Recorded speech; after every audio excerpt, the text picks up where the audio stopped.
Hi guys, welcome back to Spectrogram, and in this part of the lesson we're going to click on the hand button that we skipped before, and I want you to click your mouse and drag up and down. This is going to allow you to manipulate and change the sound wave all on your own. It's only going to go up and down. If I try to move back, it's only still going to pick up me moving up and down. You'll notice that when it's up high, the sound wave is very, very thin. As I start to come down lower and lower, it's getting thicker and thicker and thicker all the way to the bottom.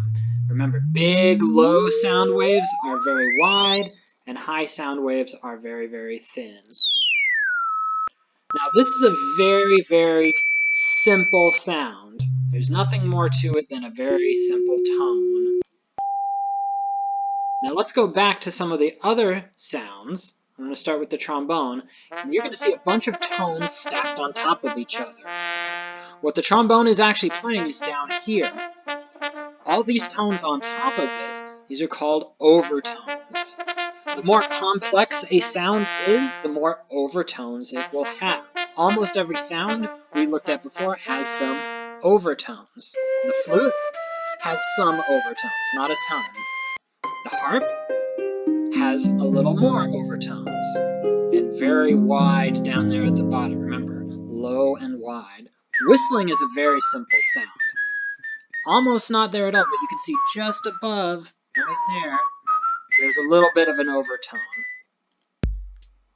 The drum machine is very different because it's more of a percussive, a beat sound, rather than a tone which is held out. Bird whistles have some overtones, not a lot.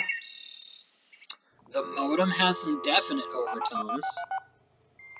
The wine glass is super simple, kind of like whistling, but it has a very definite overtone that you can see. Nice, clear, simple on top.